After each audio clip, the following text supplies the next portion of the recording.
Sinabihan ko na rin talaga sila, really, I truly want a trial because I want a bloodbath talaga.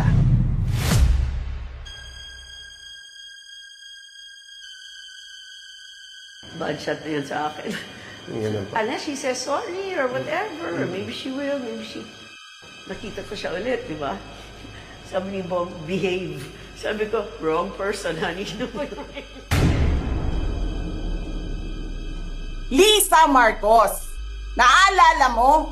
Nagpadala ka sa akin ng video? Sinabihan mo ako saan kukunin ang pera. Pinakita mo ang muka ng tao doon sa video message mo. You sent me written instructions about money. Millions a month.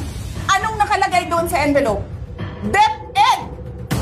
Anong ginawa ko? Binigay ko sa DepEd. Wala ka kang posisyon sa gobyerno. Namimigay ka ng pera ng gobyerno eh. Sira ito yung tangal ng kasama ko sa Office of the Vice President. Sasabihin nyo sa mga tao, nakaw yan, confidential funds yan. Niwala nga kayo isang proof na confidential funds yan. Naniwala lang kayo sa isang babae na ang pangalan ay Gloria Mercado na nagsabi confidential funds yan, na hindi nyo nga nilabas, na wala pang confidential funds, meron ng white envelope. Kasi 2022 pa lang, may utos na ng pera sa DepEd. Tapos kami yung nagsisinungaling. Nagpipigil ako eh. Kasi gusto ko lang magtrabaho. Gusto ko lang tapusin nyo na yung show ninyo dyan sa House of Representatives para makabalik na kami sa trabaho namin. Tapos ganyan ang gagawin ninyo sa amin dahil hindi kami sumusunod sa inyo. Dahil ayaw na namin tumulong sa inyo. Ganito gagawin ninyo. Presidente ka. May speaker ka na involved sa bribery ng Supreme Court Justices. May video, may kaso, may witnesses. Hindi mo tinanggal yung speaker mo.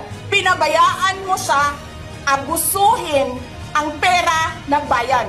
Paikot-ikot sa buong bansa, namimigay ng pera na para bang kanya. Eh di ba nga, lagi niyo sinasabi separation of powers? Anong trabaho ng legislative branch? Gumawa ng batas. Anong ginagawa ni Martin Romualdez? Nagdidirect ng DSWD, namimigay ng ayuda, nagsasabi kung anong bibigay, anong ibibigay, anong gagawin, sino ba ang presidente dito? Alam nyo, alam namin, mali ang ginagawa ninyo. Sinabihan ko lang mga kasama ko sa Office of the Vice President, pasensya na, sumunod na lang tayo para matapos na sila. Nagulat ako kasi merong mga lumapit na miyembro ng House na humihingi. Hinihingi nila yung parte ng 5 billion na budget. Magkano ba ang amin dyan? Magkano ba ang amin dyan? So sinabi ko, hindi pwede ito. So sinabihan ko yung isang congressman, sabihan ninyo si Martin Romualdez na hindi pwede chap-chapin ang classroom construction na 5 billion. Hindi nga ako pumayag na kunin yung 5 billion, dinagdagan nila ng 10 billion yung classroom construction ng Department of Education. Yung 10 billion na yon hindi kontrolado ng Department of Education. Controlled yon ni Congressman Zaldico at Congressman Martin Romualdez. Hindi ko na kailangan ng corroborative witness dito dahil makikita niyo yon sa papel. Makikita ng taong bayan yon sa papel. Net, 5 billion. Lumabas ang budget approved, 15 billion. I truly want a trial because I want a bloodbath talaga. Mr. President, kayo po ba sa puso ninyo, gusto niyo bang makipagkasundo pa sa mga Duterte? Oo. Ako, ayaw ko ng gulo. Gusto ko makasundo sa lahat ng tao. Mas maganda, marami na akong kaaway. Hindi ko kailangan ng kaaway. Kailangan ko kaibigan. Hindi ko... Magko-confess ako dito. What?